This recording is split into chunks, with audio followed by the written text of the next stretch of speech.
गौरविर्भावभूमिष्ठं निर्दिष्ट सज्जना प्रिय वैष्णव सर्वभूम जगन्नाथाय ते नमः। हम लोग जैव धर्म का श्रवण कर रहे हैं।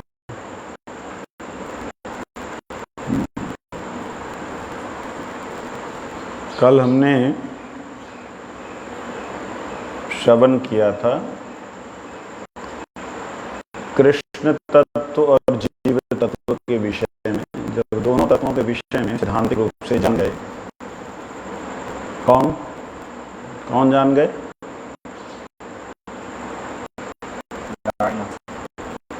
लाहिड़ी महाशय, जो ने जान लिया लाहिड़ी ने, तब उन्होंने कहा कि मैं आपकी कृपा से कृष्ण तत्व और जीव तत्वों को समझ गया हूँ, अब कृपा करके माया तत्व भी समझा दीजिए। 50 नंबर पेज का तीसरा पहरा। बाबा जी कहने लगे, माया अचित व्यापार है। माया कृष्ण की एक शक्ति है। इसका नाम अपरा शक्ति या बहिरंगा शक्ति भी है।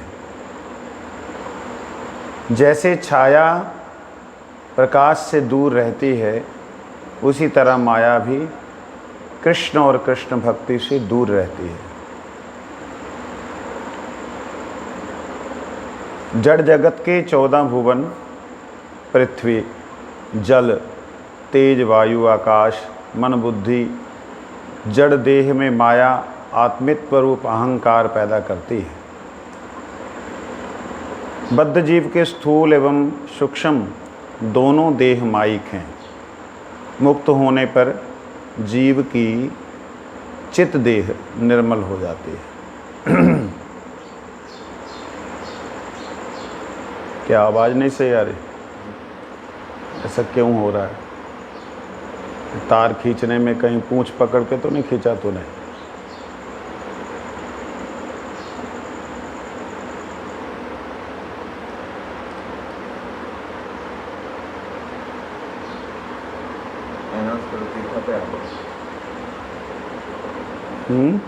ऐसे बता दो कि तीर्था पे आ जाए, जिसको आवाज़ बराबर नहीं करती। अगर आप ऐसे पकड़ के इसको खींचोगे, जब उनको खींचोगे तो तार खराब हो जाती है।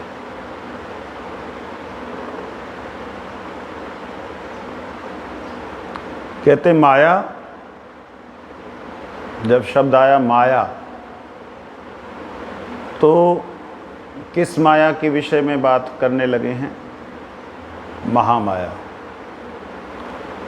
ये अचित व्यापार है। अचित मतलब चेतन नहीं, अज्ञान का व्यापार।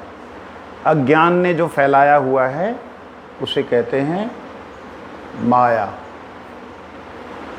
अचित व्यापार। माया कृष्ण की एक शक्ति है। भगवान की अनंत शक्तियाँ, उनमें से एक माया शक्ति है। इसका नाम अपरा या बहिरंगा शक्ति भी है। अपरा, पर मतलब होता है श्रेष्ठ। अपर मतलब होता है, पर मतलब श्रेष्ठ, अपर मतलब निकृष्ट।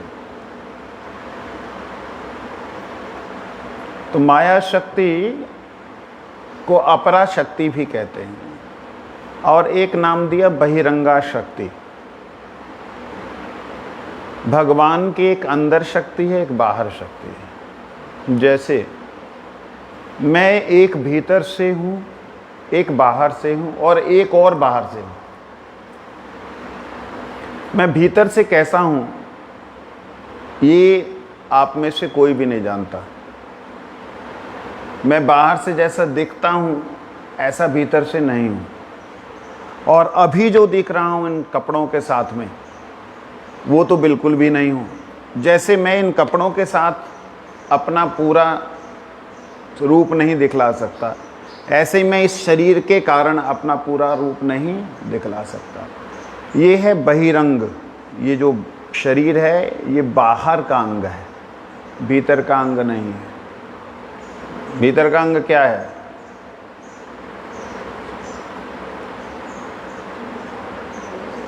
है? क्या है? सूक्ष्म से सूक्ष्म शरीर।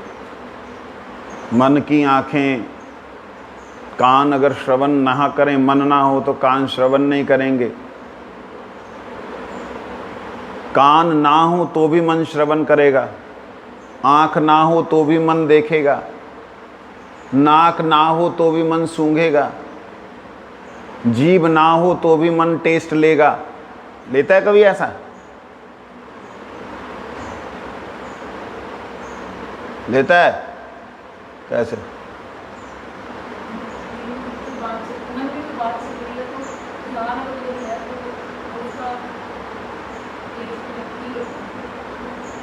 मतलब स्वप्न में व्यक्ति जो है ये शरीर नहीं होता, लेकिन आँख, नाक, कान, मुंह, त्वचा जितने भी शरीर के अंग हैं उन सभी अंगों का भोग करता है। स्वप्न में करता है ना? तो वो अंतरंग शरीर है। वो क्या शरीर है? माया के, आत्मा के साथ जुड़ा हुआ जो शरीर है, अंतरंग शरीर। बहिरंग शरीर ये है, और इससे भी बाहर इसका प्रभाव, ये कपड़े लत्ते। इस प्रकार से कहते हैं भगवान की जो शक्ति है माया, उसका नाम अपरा, निकृष्टा। बहिरंगा, भीतर नहीं, बाहर है भगवान के। जैसे सूर्य के भीतर तो अंधकार नहीं है, लेकिन सूरज के बाहर, सूरज के बाहर, सूरज के रोशनी के बीच में जो कुछ आ जाएगा वो अंधकार में हो जाएगा। ले, रोशनी में आने तो प्रकाश में होता है, सूरज की रोशनी में आने से प्रकाश में होता है। नहीं बाबा, जो प्रकाश में होता है वो उसके उन्मुख होता है, लेकिन जो उसके पीठ पे आ जाता है, वस्तु की पीठ के पीछे आ जाता है, वो अंधकार में हो जाता है। जैसे पृथ्वी अभी सूरज के उन्मुख है हमारा हिस्सा, सूरज की तरफ है हमारा हिस्सा। यही जब घूम जाएगी तो यही सूरज के पीठ को पीठ कर लेगा हमारा हिस्सा जो है। हमारे सामने घोर अंधकार दिखाई देता है ना? तो हमारे सामने क्या घोर अंधकार है? वास्तव में नहीं है। वो हमें दिखलाई इसलिए दे रहा है कि हम उसके उन्मुख नहीं हैं, हम उनके तरफ देख नहीं रहे, इसलिए हमें अंधकार दिखलाई दे रहा है। वास्तव में अंधकार नाम की कोई चीज नहीं। ऐसे ही भगवान की बहिरंगा माया, बहिरंगा शक्ति जो है,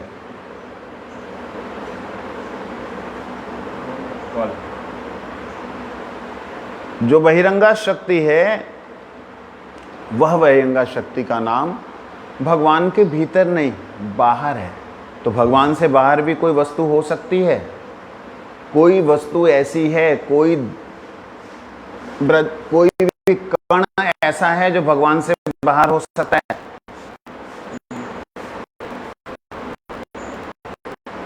कोई नहीं सकता, नहीं है। तो फिर बहिरंगा कैसे कह दिया? समझने वाली है ना बात? बहिरंगा इसलिए कहा कि जो भगवान के भीतर के गुण हैं, तेज है, प्रकाश है, दिव्यता है, भगवान की सर्वज्ञता है, वो सारी की सारी चीजें माया में नहीं है, इसे बहिरंगा कहा। लेकिन है सारे के सारे भगवान की निगरानी में ही। अब ध्यान से समझना इस चीज को। क्वेश्चन आप लोगों के लिए क्रिटिकल सा लग रहा है, थोड़ा सा टफ लग रहा है, लेकिन आंसर बहुत अच्छा है, समझिए ध्यान से। सूरज की रोशनी चांद को मिलती है, सूरज की रोशनी और ग्रहों तक जाती है। जाने पर सूरज की रोशनी के हम उसके मान लो नज़दीक हैं, सूरज के हम नज़दीक हैं, मगर इसके पीछे और लोक हैं जहाँ पे पृथ्वी की छाया नहीं पहुँचती, जहाँ पृथ्वी की छाया नहीं पहुँचती, वो सारे के सारे सूरज की रोशनी से चमकते हैं। जैसे चांद चमकता है तब जब पृथ्वी की छाया उस पर नहीं पड़ रही होती। जितनी जितनी छाया बढ़ती जाती है उतना उतना चांद कम नजर आता है। समझ रहे हैं इस बात को? तो चांद पृथ्वी के दायरे में जब आ जाता है तो अज्ञानता दिखलाता है, अर्थात अंधकार दिखलाता है। वास्तविकता में ये पृथ्वी और वो चांद और उसके आगे और जो भी लोक हैं वो सूरज के प्रकाश किरणों के भीतर ही हैं, उसके प्रकाश किरणों के भीतर ही हैं, लेकिन बहिर्मुख हो गए। उनको पीठ करने से अंधकार, अज्ञान और दुख मिलता है। समझ आ गई बात? तो बहिरंगा बोलने का केवल अर्थ ये है कि भगवान के विमुख जो शक्ति है वो बहिरंगा शक्ति। समझ आ गई बात? तो भगवान से विमुख भी क्या शक्ति भगवान की हो सकती है? ये क्वेश्चन आ सकता है। भगवान की ही शक्ति क्या भगवान से विमुख हो सकती है? नहीं हो सकती, क्योंकि भगवान को छोड़ करके भगवान की शक्ति का अधिष्ठान ही नहीं है। तो फिर क्या है वो है योग माया, जो भगवान की उन्मुख है। उस योग माया की छाया है। क्या है? किसकी? योग माया की छाया। मतलब भगवान की अंतरंगा शक्ति की, अंतरंगा शक्ति भगवान के उन्मुख है, लेकिन उसकी जो छाया है वो भी उस शक्ति की असमूर्धता, शक्ति के अंदर जो असीम उसके गुण हैं, उनके कारण इसमें भी 3 गुण हैं, रजोगुण, सतोगुण और अंतरंगा शक्ति में अनंत गुण हैं, लेकिन इसमें क्या है? 3 गुण हैं। जैसे उदाहरण के लिए मेरा प्रतिबिंब दर्पण पे पड़ रहा है, दिखने में मैं दर्पण जैसा हूं। आदमी अपने आप को नहीं देख सकता, जो वो सामने वाला दिखला रहा है वही देख सकता है।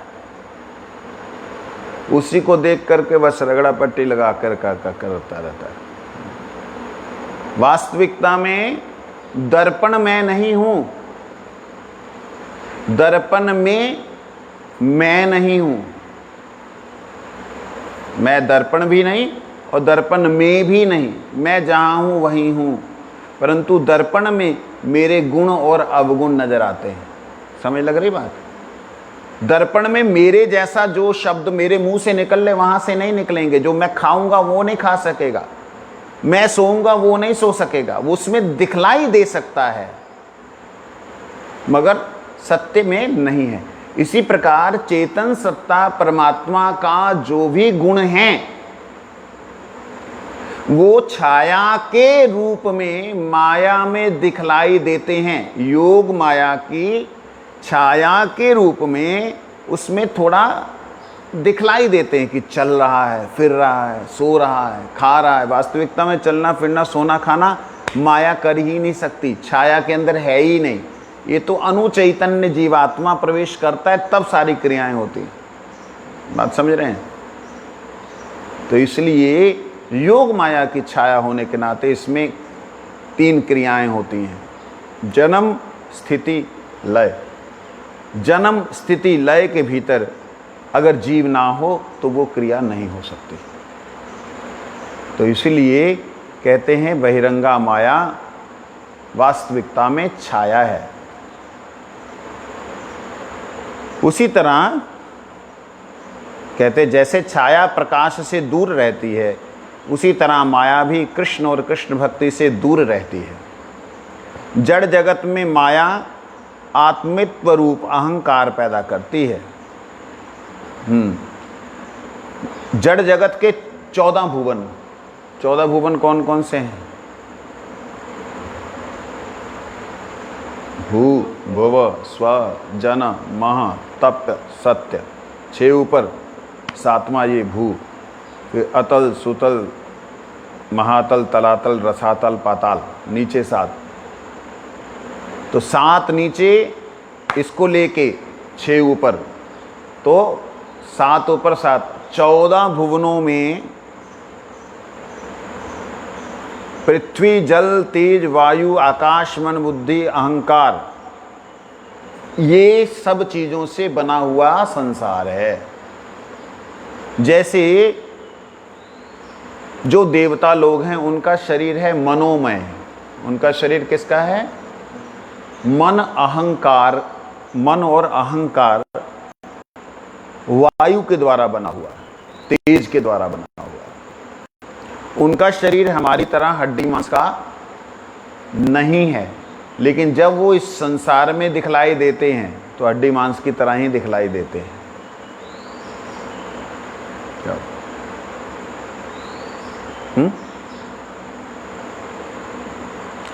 बद्ध जीव के स्थूल एवं सूक्ष्म देह दोनों ही माया के हैं। स्थूल सूक्ष्म कौन सा है? क्या है? क्या है?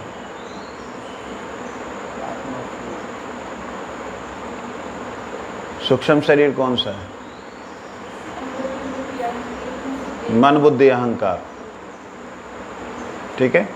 स्थूल शरीर ये मन बुद्धि अहंकार। कहते ये दोनों शरीर माया के हैं, माया से बने। तो इसका मतलब है आत्मा में मन नहीं है क्या? आत्मा की बुद्धि है नहीं? आत्मा का क्या अहंकार नहीं होता?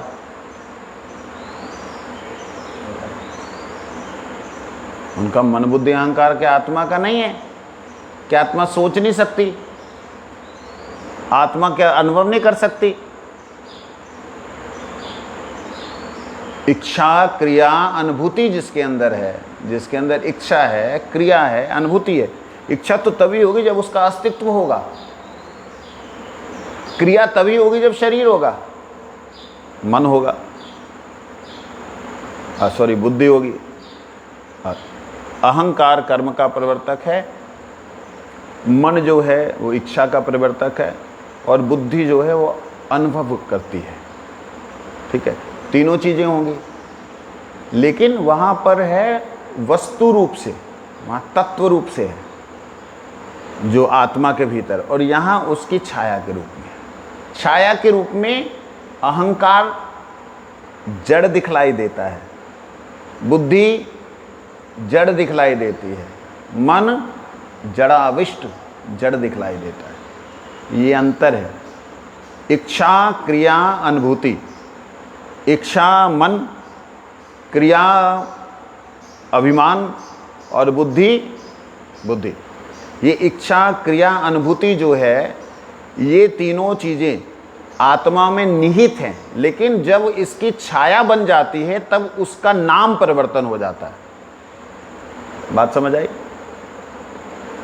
किसका परिवर्तन हुआ नाम? कितना जबरदस्त सिद्धांत है। कई चीजें मेरे को भी पहले नहीं पता होती, निकलती। बहुत सुंदर। इच्छा क्रिया अनुभूति। उपनिषद में आया है अभिमान ही कर्म का परिवर्तक है। कर्म जो है अभिमान के कारण से होता है, तो क्रिया उसमें है, किसमें? आत्मा में। इच्छा है, अर्थात मन जो है वो इच्छा करता है, मन का काम इच्छा करना। बुद्धि का काम है निर्णय करना, दुख है सुख है कि नहीं है, क्या है। तो वो तीन शुद्ध रूप से आत्मा के साथ में इच्छा क्रिया अनुभूति के नाम से जानी जाती है।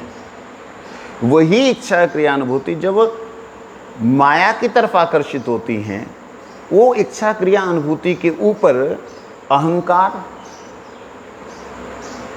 मन और बुद्धि, अर्थात ये जड़ीय विकार जब ग्रस्त हो जाते, ये जब उसमें घुस जाते तो उसका रूप बदल जाता है। जैसे जल का स्वाभाविक वृत्ति है तरलता, बह जाना। जल स्वाभाविक रूप से बह जाएगा, जो भी जगह मिलेगी उसमें घुस जाएगा, है ना। लेकिन वही स्पेशल किसी जगह में घुस जाए और वहां पर उसके अंदर ठंडक मिल जाए तो पत्थर बन जाएगा वो, कि नहीं। ठीक इसी प्रकार से हुआ है हमारे साथ। हम आज मन बुद्धि अहंकार शब्द का प्रयोग कर रहे हैं, ये शब्द माया से ही उत्पन्न हुए हैं। वास्तविकता में इच्छा क्रिया अनुभूति आत्मा का स्वाभाविक है।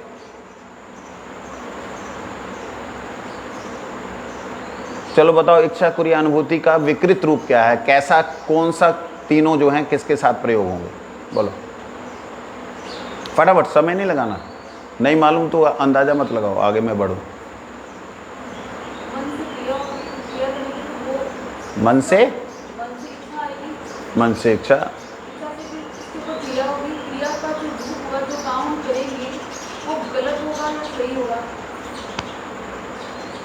मन इच्छा उधर जोड़ रहे हैं हम लोग, ठीक है। और क्रिया इधर, क्रिया है,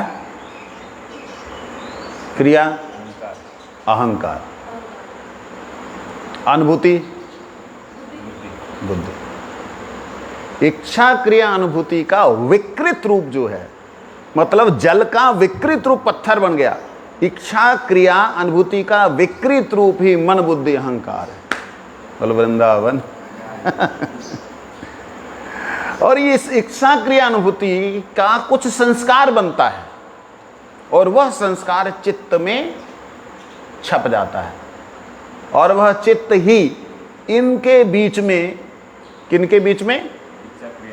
इच्छा क्रिया अनुभूति और मन बुद्धि, इनके बीच में एक परत बना के रख देता है, जिसके कारण जीव आकर्षित होता है और विकर्षित होता है।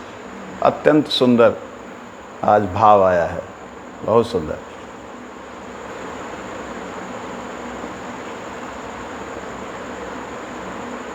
वाह, इसी में डूब के रहने की इच्छा है थोड़ी देर, लेकिन क्या करें। इसको कम से कम 10 बार सुनिए जो मैंने बात कही है, ये सिर्फ 5 मिनट का जो है, और जिस दिन समझ आ गया उस दिन चैतन्य जागृत हो जाएगा। और एक और आज बात खोल रहा हूँ, ये तो बहुत बार बोली भी है लेकिन शायद लोगों को याद नहीं होगी। ये इच्छा क्रिया अनुभूति ये किसके द्वारा प्रेरित होती है? ये फिर चैतन्य जगत में किसके द्वारा होता है? एक चेतन तत्व की तो ये वो है ना क्रिया। आत्मा के अंदर इच्छा क्रिया अनुभूति होती, जड़ के अंदर इच्छा क्रिया अनुभूति नहीं। ये सिंपल थ्योरी है। तो इच्छा क्रिया अनुभूति ये तीनों तत्व, तीनों चीजें, तीनों क्रियाएं आत्मा कैसे कर सकती है? आज उसको भी सुन लो। वो होता है क्रिया करने के लिए उसे सत, उसे नित्य, उसका कोई रूप होना चाहिए। जैसे यहां अहंकारमय उसका रूप है, वहां पे उसका सत स्वरूप है। क्या रूप है? तो इच्छा के लिए क्या होना चाहिए? इच्छा के लिए ज्ञान होना चाहिए। क्या हो गया? चिद, ठीक है। और अनुभूति क्या है? इच्छा क्रिया अनुभूति। अनुभूति क्या है? आनंद, सच्चिद आनंद। सच्चिद आनंद से तीनों तत्व जीव के अंदर कॉन्स्टिट्यूशनली हैं, मतलब वो कभी अलग हो ही नहीं सकता तीनों तत्व, क्योंकि वो तीन सच्चिदानंद है। वो सत है इसलिए क्रिया कर सकता है, नित्य तत्व है जीव इसलिए क्रिया कर सकता है। मैं इधर जाऊं, माया में जाऊं, वहां पे ज्ञान है इसलिए वो सोचता नहीं इधर बहुत प्रकाश है, माया में तो अंधकार, मैं प्रकाश फैलाऊंगा। तो अनुभूति रूप आनंद की जगह उसे दुख मिलता है। ये तीनों चीजें सच्चिदानंद का जो स्वाभाविक वृत्ति है, क्रिया है, वही जब माया की तरफ आकर्षित होती है, वही तीनों चीजें सच्चिदानंदत्व विकृत होकर के इच्छा क्रिया अनुभूति के रूपों से विकृत होकर मन बुद्धि अहंकार का रूप धारण करता है।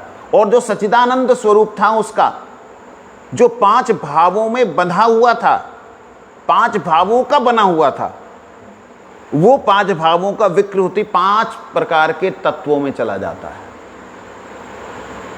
और फिर यहां पंचतत्वात्मक शरीर प्राप्त करता है और वहां पे सच्चिदानंदमय स्वरूप के अंदर विशेष कोई शांत, कोई दास्य, कोई सख्य, कोई वात्सल्य, कोई मधुर रूप में शुद्ध रूप से रहता है और यहाँ पे विकृत रूप से रहता है। पंच तत्वों में आ सकते, क्या जबरदस्त।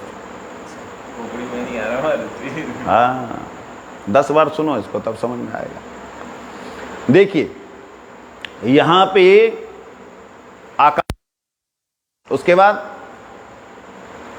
वायु, उसके बाद आकाश वायु, उसके बाद अग्नि, अग्नि के बाद जल के बाद पृथ्वी। जैसे यहाँ पे पृथ्वी सबसे स्थूल है, सबसे मोटी है, और वहां पे इसके उल्टे में जो वहां का धाम है सबसे सूक्ष्म है, वहां का विकार है, छाया है। ध्यान देना, वृंदावन यहां पे सबसे सूक्ष्म क्या है? आकाश। आकाश। आकाश का गुण क्या है? शब्द। अब शब्द को पकड़ लो, ये जो शब्द है उस जगत का सबसे स्थूल अंश है। मतलब वो जगत अगर खुलता है तो इस शब्द के द्वारा ही, नाम के द्वारा ही वो जगत खुलता है। नाम से सूक्ष्म क्या है? रूप। भगवान का नाम, गुण, हाँ, नाम से सूक्ष्म गुण।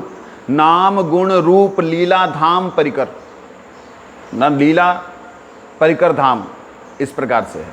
तो वहां पे सूक्ष्माति सूक्ष्म जिस प्रकार से एक ऊपर सुपरलेटिव डिग्री में है, यहाँ पे एक से एक अधम उसमें चला जाता है, श्रेणी में। एक के भीतर जैसे एक समाया हुआ उधर है, ऐसे एक के भीतर एक समाया हुआ इधर है। बात समझ आ रही? आकाश में शून्य है, शब्द ही केवल है, लेकिन आकाश के भीतर जैसे ही क्रिया होती है तो वह पवन के रूप में, हवा के रूप में दिखलाई देता है। हवा के रूप में आने से हवा में आकाश भी है और स्पर्श भी है। फिर आकाश में हवा जो स्पर्श है वो अग्नि में स्पर्श भी है, हवा भी है और रूप भी है। जैसे एक एक चीज एक एक में समाई हुई है, इसी प्रकार से शब्द में भगवान के, नाम में भगवान के गुण समाये हुए हैं। भगवान के गुण में नाम तो है ही है, लेकिन स्थूल, अब यहां पे जैसे स्थूल हुआ वहां पे सूक्ष्म हो गया। वहां यहाँ दिव्य जो है, जो नाम शब्द जो यहाँ पे सबसे सूक्ष्म है, वो वहां पे सबसे स्थूल है, मोटा है, और उसके आगे सूक्ष्म सूक्ष्म सूक्ष्म अति सूक्ष्म चलता जाएगा। सूक्ष्म छोटा समझिए, सूक्ष्म का मतलब जहां माया बिल्कुल, मतलब यहां से माया का आखिरी पड़ाव है शब्द, माया के।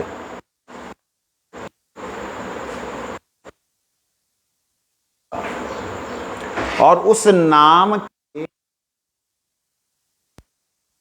करता है तो उसके अंदर क्या प्रकट होते हैं? भगवान के गुण प्रकट होते हैं। जब नाम करता है भगवान के गुण महिमा प्रकट होती है। जब गुण नाम का प्रकट होता है तब भगवान का रूप प्रकट होता है। अब ध्यान दीजिए, 5 तत्व इधर माया के और 5 तत्व उधर भगवान के, कितना दिव्यता है। क्या प्रकट हुआ? पहले आकाश, और फिर पवन, फिर अग्नि, रूप तीसरे में आया, और उधर पहले शब्द, फिर उसके बाद में भगवान के गुण। गुण मानो हवा की तरह हैं, आनंद देते हैं जीव को, स्पर्श करते हैं जीव को। भगवान के गुण जब जीव को, आत्मा को जब स्पर्श करते हैं तो वो आत्मविभोर हो जाता है। और वही जब आत्मविभोर मंत्र के अंदर होता है तब जाकर के भगवान का रूप उद्घाटित होता है, प्रकट होता है। और जब भगवान का रूप प्रकट हो रहा है, भगवान का रूप प्रकट हो रहा है, उस समय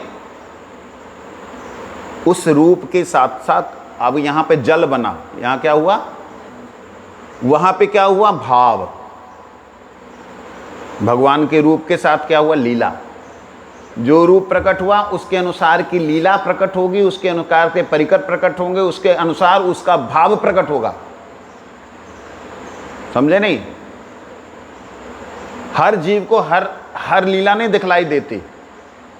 अगर आपका ठाकुर जी के प्रति लाड लड़ाने का भाव है, वात्सल्य भाव है, तो आपको माँ यशोदा दिखलाई देंगी कृष्ण को दूध पिलाते हुए या कृष्ण से लाड लड़ाते हुए, तो समझना कि आपको भगवान ने इस रूप में स्वीकार किया है कि तुम यशोदा की दासी बनो। और वह लीला भगवान ने उद्घाटित जो कर दी, जो दिखला दी, उस लीला के परिकर हैं और उन परिकरों के अनुगत में जीव सेवा करता है। इसी प्रकार से अग्नि भगवान का स्वरूपमय, जल भावमय और पृथ्वी वहाँ पे उसका रूप मिलता। उसके पृथ्वी मतलब पांचों तत्व इसमें प्रवेश कर गए। इसी प्रकार से भगवान के नाम गुण रूप लीला और परिकरों में उसकी स्थिति हो जाती है। और जैसे परिकरों में स्थिति होती, धाम का नित्य निवास मिल जाता है। एक एक शब्द को 1000 बार सुनने के बाद शायद समझ में आ जाए। तो यहाँ पे माया की बात करते करते एकदम माया से बाहर निकल गए। हाँ, बहिरंगा माया की बात करते करते अंतरंगा माया ने कृपा कर दी, कहते ठीक इसको भी लो, वो भी आएगा बाद में। चलिए, कहते हैं तो हाँ, वहाँ बात चल रही थी, वहाँ पे शांत भाव को अब देखिए। शांत भाव कैसा है? शब्दमय है। शांत भाव कैसा है? शब्द नाममय है। वो शांत रूप से पेड़ के रूप में, रज के रूप में ठाकुर जी के, मतलब भगवान का नाम तो सभी भावों में, भगवान के शांत दास्य सख्य वात्सल्य मधुर भावों में, सभी में भगवान का नाम व्याप्त है, अर्थात शांत स्वरूप व्याप्त है। जो नामानंदी हैं, जिनके हृदय में कोई भाव की इच्छा ही नहीं हो रही, वो उस नाम में ही लीन हो जाते हैं और नाम में, प्रभु के धाम में वो नित्य विराजमान हो जाते हैं और भगवान के द्वारा लीला जो हो रही उसका नित्य दर्शन करते हैं। शांत स्वरूप से विराजमान यमलार्जुन वृक्ष भगवान के धाम में नाम की ही सेवा करते हैं।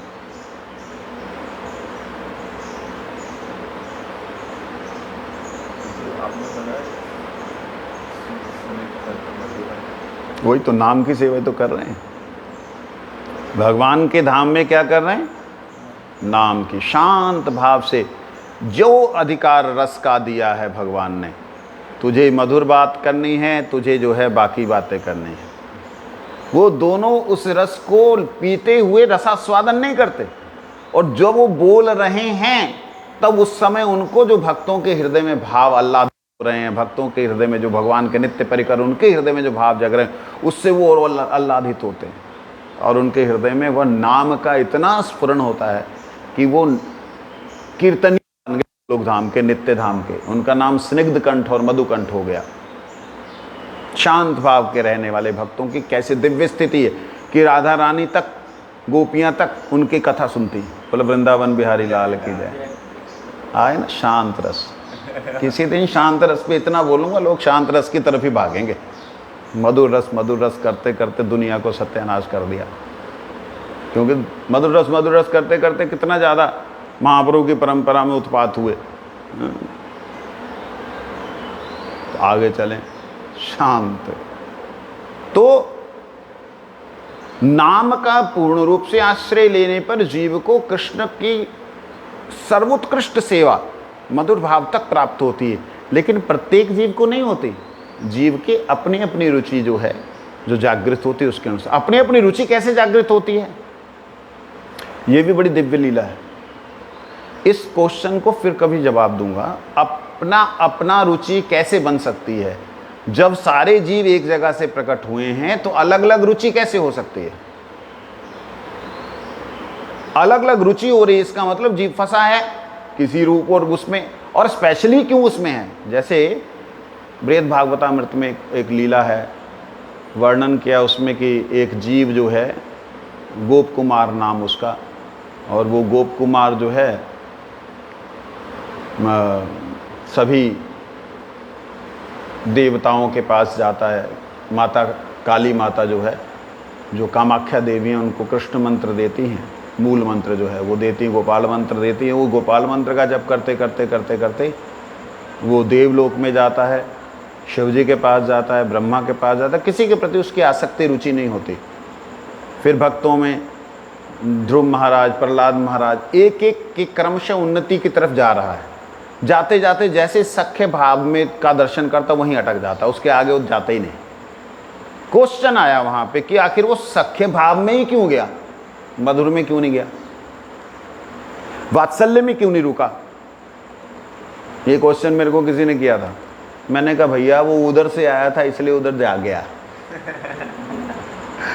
लेकिन ये प्रॉपर आंसर नहीं है। ये देखा जाए तो बिल्कुल प्रॉपर आंसर नहीं है। क्या है इसका प्रॉपर आंसर, फिर कभी इसके विषय में चर्चा करेंगे। आज बहिरंगा शक्ति अंतरंगा शक्ति की छाया है, अर्थात जैसा अंतरंगा में है वैसा छाया में दिखलाई दे रहा है, लेकिन वस्तुतः वह जड़ीय है, हेय है, त्याज्य है। बात समझ आई? मैंने घड़ी नहीं रख सकते थे।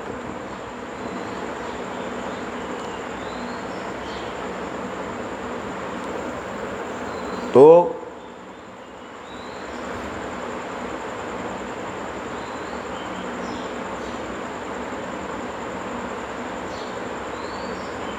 एक एक तत्व उस जगत का जो प्रकाशित होता है उससे पता लगता है कि माया के अंदर जितने तत्व प्रकाशित हैं, जितना सब कुछ प्रकाशित है, वो सारा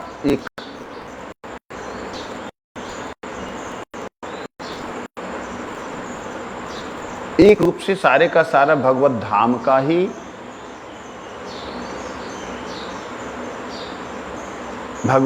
का ही माया के द्वारा बनाया गया विकृत रूप है। भगवत धाम का ही माया के द्वारा बनाया गया विकृत रूप है। ऐसा समझना से हो जाएगा, काम बन जाएगा। क्योंकि जवाब तो इसका प्रैक्टिकली कोई उदाहरण मिलता नहीं है, इसलिए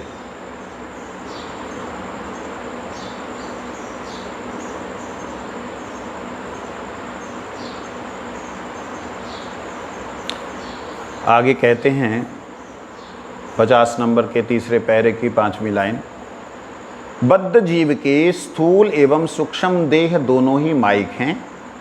मुक्त होने पर जीव की चित्त देह निर्मल हो जाती है, चित्त देह निर्मल हो जाती है। मुक्त होने पर जैसे मुक्त होता है उसका जो आत्मस्वरूप है निर्मल हो जाता है।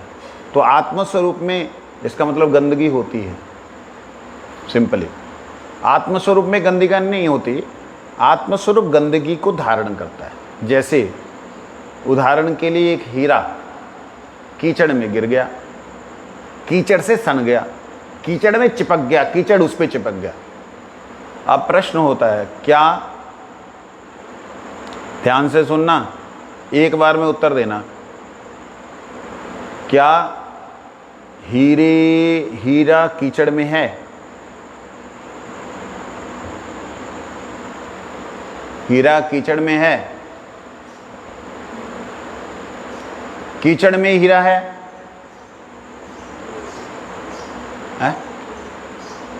है? हीरा कीचड़ में, हीरा कीचड़ में है, कीचड़ में हीरा नहीं। हीरा कीचड़ में है। सोच के बोलो। कीचड़ के अंदर हीरा है, लेकिन हीरे के अंदर कीचड़ नहीं है। क्या कीचड़ के अंदर हीरा है? है। अज्ञानता है, ये लगता है लेकिन है नहीं। अगर कीचड़ में हीरा होता तो कीचड़ से हीरा पैदा होता।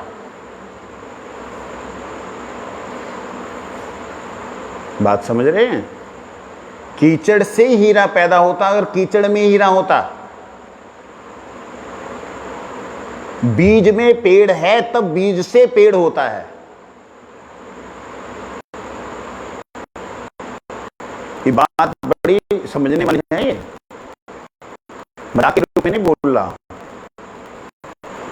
कीचड़ में घुसने पे भी कीचड़ में हीरा नहीं है। ये लग रहा है कि कीचड़ में हीरा है, लग रहा है। प्रैक्टिकली जो कीचड़ है उसमें नहीं है हीरा कुछ भी, वो हीरा उससे बिल्कुल अलग था, अलग है, अलग ही रहेगा, लेकिन इसके ऊपर आवरण आ गया है। क्या आवरण आ गया? मल। क्या आ गया है? मलिन हो गया है। इसीलिए इसको कहते हैं चित्त देह, जो चिन्मय देह है वो मलिन हो गई है। कहते हैं मुक्त होने पर वही चिन्मय देह निर्मल हो जाती है। मुक्त होने पर, किससे मुक्त होने पर? जब भी क्वेश्चन करो आपकी बत्ती बंद हो जाती, क्यों? किससे मुक्त होने पर? किससे मुक्त होने पर? सुना है? सुना सुना नहीं।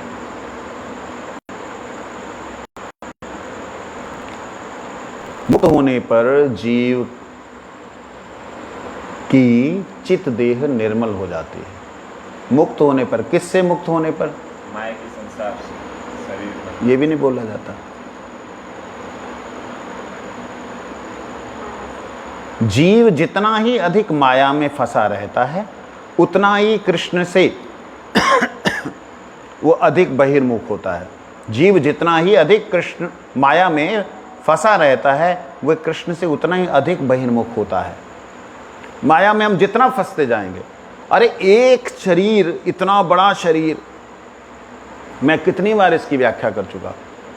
इस शरीर में 1,00,000 किलोमीटर, कितनी?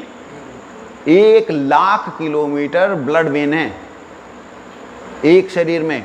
पृथ्वी को 2 बार लपेट लो तब भी संतुष्टि नहीं हो रही लोगों की।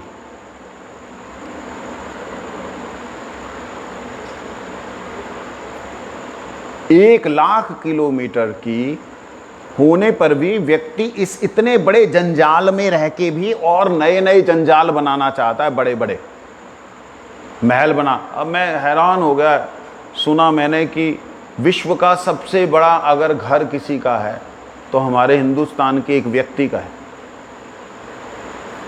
हिंदुस्तान का एक आदमी, नाम नहीं बोलता, उसका है सबसे बड़ा घर, उसका है। बताओ, वो सोना तो उतने 3.5 हाथ जगह में ही है, 3.5 हाथ का उतना ही तो सोएगा।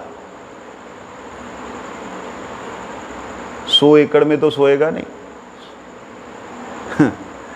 खैर, कहते जीव उतना ही अधिक माया में फंसा रहता है जितना वो श्री कृष्ण से अधिक बहिर्मुख होता रहता है। जितना हम भगवान के नाम से बहिर्मुख होते जाएंगे, भगवान के नाम से हटते चले जाएंगे, उतना ही माया में फंसते चले जाएंगे। और माया से जितना ही अलग रहता है उतना ही वह अधिक श्री कृष्ण के सम्मुख प्राप्त करता है। जितना माया से वह अलग रहता है उतना ही श्री कृष्ण के सन्मुख होता जाता है। हम जितना ही पृथ्वी के उस भाग में रहेंगे जहां पर सूरज का प्रकाश नहीं, उतना ही हम अंधेरे में रहेंगे। जैसे उदाहरण के लिए अभी सूरज है, आप एकदम नीचे चले जाओ स्टूडियो के अंदर, वो वाला रूम जहां पे हमारी रिकॉर्डिंग होती है, आप बिल्कुल अंधेरे में हो जाओगे। ये आपकी इच्छा है कि आप निकल करके दर्शन करना चाहते हैं कि नहीं। भगवान की तरफ से तो खुली छूट है, उनकी तरफ से तो कोई कहीं पे कमी नहीं है। हम नहीं चाहते तो उसका उन्होंने, भगवान तो ये बोल ही रहे हैं। ये कौन बोल रहा है? मैं थोड़ी बोल रहा हूँ। भक्ति विनोद ठाकुर जी कौन है? भगवान के निज जन हैं, वो बोल रहे हैं, वो तो बोल ही रहे हैं। बद्ध जीवों के भोग के लिए कृष्ण की इच्छा से माइक ब्रह्मांड की सृष्टि होती है। जो बद्ध जीव हैं, आप ध्यान दीजिएगा, इसमें कृष्ण इच्छा से माया को भोगने के लिए जो जीव की इच्छा पैदा हुई है, जीव के अंदर इच्छा हुई है, जीव जो माया को भोगना चाहता है, कृष्ण इच्छा से सारे ब्रह्मांडों की सृष्टि हुई। मतलब भगवान ने अपने अंशों को, भगवान के शरीर से दिव्य प्रकाश से निकलने वाले जितने जीव हैं, उन जीवों की जैसी इच्छा हुई भगवान की तरह दिव्य लोक बनाए, भगवान ने बना दिए। जाओ सूरज चंद्र लोक, दिव्य लोक दिखाई देंगे, घुसो उसमें, जो तुम्हारी इच्छा करो वहां पे। और वो जीव कर रहे हैं देवता बन के, दैत्य बन करके, असुर बन करके कर रहे हैं। सुतलपुरी स्वर्ग से भी ज़्यादा सुंदर है नीचे, सुतलपुरी स्वर्ग से भी अधिक सुंदर है। और यहाँ तक कि सुतलपुरी की रक्षा स्वयं भगवान करते हैं बलि महाराज जी के साथ। तो कहने का मतलब भगवान ने अपनी शक्ति की स्वतंत्रता में बाधा ना दे करके, बाधक ना बन के भगवान साधक बने। जो तुम्हारी इच्छा, अच्छा ठीक है चल कर, चल जा, ये इच्छा कर। इसमें दो दृष्टियां हो सकती, एक तो भगवान ने इच्छा करके उनको दिया, एक ये, और दूसरा ये कि जीव की अपनी शक्ति समर्थ भी है, कोई इच्छा करके कुछ क्रिया कर सके, उसका अपने शक्ति सामर्थ्य भी है कि वो इच्छा करके ब्रह्मांडों की रचना कर सके। क्या बात कर रहे हो जी, बिल्कुल सही बोल रहा हूं। ब्रह्मा भी एक जीव हैं, शिव जी भी एक जीव हैं, समझे नहीं? और साष्टी मुक्ति प्राप्त जीव विष्णु की तरह शक्ति संपन्न भी होते हैं। ले लो, और साष्टी भगवान के जैसा समर्थ कौन है? कोई उदाहरण? ध्रुव महाराज ले लो। भगवान ने अपने वैकुंठ का सर्वसमर्थ उनको प्रदान कर दिया। जाओ, तुम छोटे से राज्य की प्राप्ति, पृथ्वी के भूभार की, तुम वैकुंठ का सुख और वहां का सम्राट, तुम्हारा ही नाम से हरि वैकुंठ का नाम ही बदल दिया, ध्रुव हो गया, ध्रुव लोक। समझे नहीं? तो इसलिए यहां कहते हैं बद्ध जीवों के भोग के लिए कृष्ण की इच्छा से माइक ब्रह्मांड की सृष्टि होती है। माया के ब्रह्मांड की भोग मन में आने से भगवान ने, माइक जगत जीवों का नित्य निवास स्थल नहीं है, नित्य निवास स्थल नहीं है, बल्कि यह जीवों के लिए कारागार मात्र है। और उस कारागार को बढ़िया से सजा के, बढ़िया से लीप पोत करके, बढ़िया से एसी लगा करके, बढ़िया से माया से बच करके जितने दिन जीना है उतने दिन आप भगवान के नाम का आश्रय नहीं करेंगे तो कष्ट ही कष्ट है। सारा कुछ, सारी सुविधाएं प्राप्त होने पर भी अगर जीव भगवान के प्रति पूर्ण शरणागत नहीं है तो उस जीव को संसार में ही रहना होगा। लाड़ी माँ से कह रहे, प्रभु अब माया, जीव और कृष्ण के नित्य संबंध के विषय में बतलाइए। अब तीनों का नित्य जो संबंध है उस विषय में आप बताएं। बाबा जी कहते हैं जीव अनुचित है और कृष्ण पूर्णचित है, अतएव जीव नित्य कृष्णदास है। ये माइक जगत जीवों का कारागार है। यहाँ सत्संग के बल से नाम का अनुशीलन करते करते कृष्ण की कृपा से वह चित्त जगत में अपने सिद्ध चित्त स्वरूप में प्रतिष्ठित होकर कृष्ण सेवा रस का पान करता है। यही तीनों तत्वों का परस्पर निगूढ़ संबंध है। इसका ज्ञान ना होने से भजन कैसे हो सकता है? बाबा जी महाराज कहते खुद भजन कैसे हो सकता है अगर कोई व्यक्ति इसका विशेष संबंध ना जान ले। आज देखो बड़ा सुंदर विशेष संबंध पता लगा, कैसे कैसे एक दूसरे से उसका संबंध है। तो वो बात बोली, यही तीनों तत्वों का परस्पर निगूढ़ संबंध, निगूढ़ मतलब बड़ा गूढ़ा संबंध है, इतना गहरा है कि उसको तो अनुभव ही किया जा सकता, बयान नहीं किया जा सकता, व्याख्यान में नहीं आ सकता। कहते इसका ज्ञान ना होने से भजन कैसे हो सकता है? जैसे हमने अभी माया का जीव के साथ कैसे संबंध बना, जीव का माया भगवान के साथ, वो जो पहले ही भगवान ने उत्तर दे दिया प्रेरणा से, तो वो यहाँ पे उन्होंने प्रश्न किया, उसका जवाब बाबा जी महाराज आगे लाड़ी मासी कहते यदि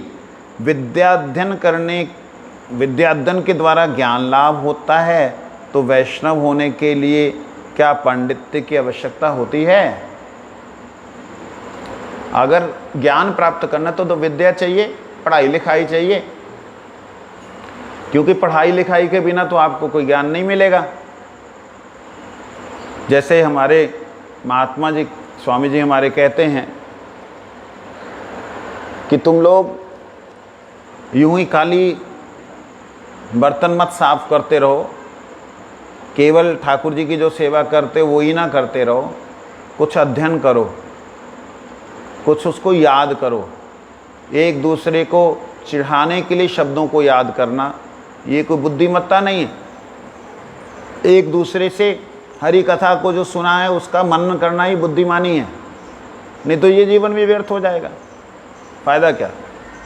सेवा कर रहे हैं ठीक है, लेकिन सेवा में सुख भी मिल रहा है, अच्छी बात है, परंतु नाम अनुशीलन करते हुए नाम का आनंद नहीं आ रहा है। ये कारण क्या है? क्योंकि हमें वास्तविकता में हमारे अंतरात्मा में ज्ञान ने स्पर्श नहीं किया है। ये बात यहाँ कह रहे हैं, विद्या अध्ययन करने से ज्ञान लाभ होता है, तो वैष्णव होने के लिए तो पांडित्य की आवश्यकता होगी। बाबा जी महाराज कहते हैं वैष्णव बनने के लिए किसी विद्या या किसी भाषा की शिक्षा लेनी नहीं पड़ती। वैष्णव बनने के लिए आपको कोई भाषा या कोई विशेष विद्या की शिक्षा नहीं लेनी है। जीव का माया भ्रम दूर करने के लिए सद्गुरु सद वैष्णवों के चरणों में आश्रय लेना चाहिए। वे अपनी वाणी और आचरण के द्वारा संबंध ज्ञान उदय करा देते हैं। इसी का नाम दीक्षा और शिक्षा है। सद्गुरु और सद वैष्णवों के चरणों का आश्रय लेना चाहिए। चरणों का आश्रय लेने का मतलब क्या? वो नीचे अपने पैरों के नीचे कुछ छाया बना के रखेंगे तुम्हारे लिए? चरणों का आश्रय का मतलब क्या? वो रोज चरण दबाएंगे तुम्हारे या तुम दबाओगे उनके? आज्ञा में रहना चरणाश्रय है।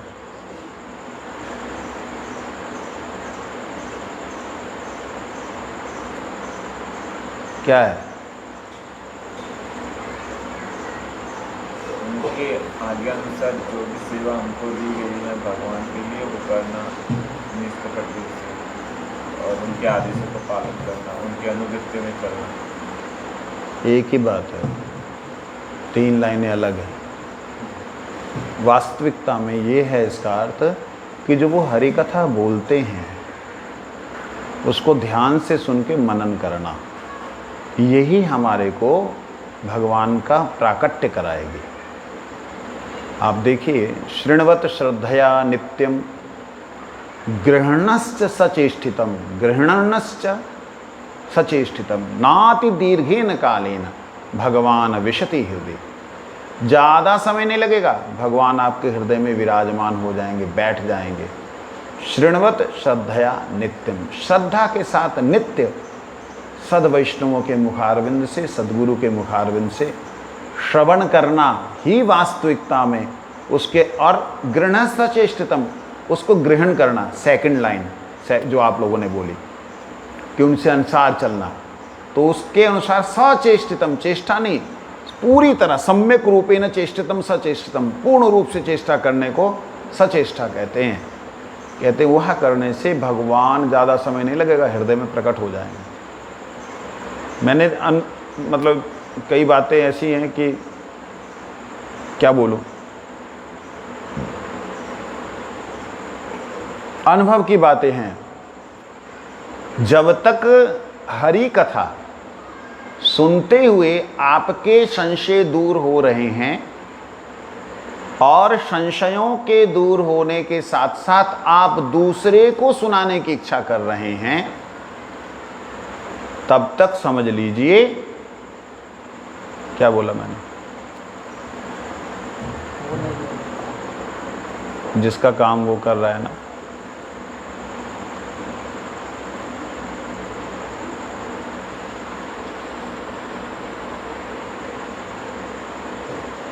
क्या बोल रहा था?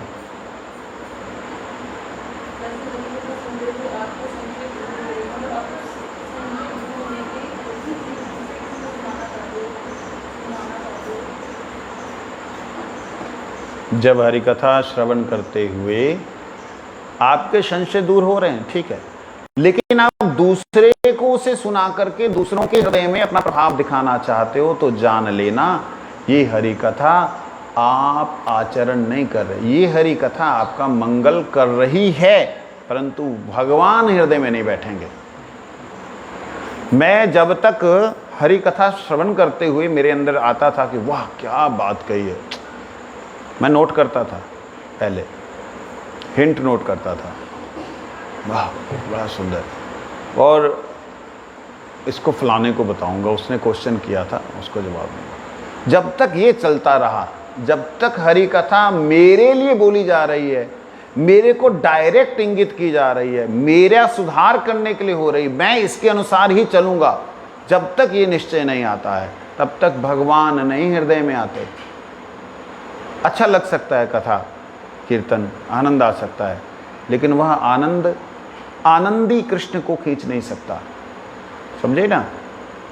वांछा कल्पतरुश्च कृपा सिंधुभ्यो च पतिता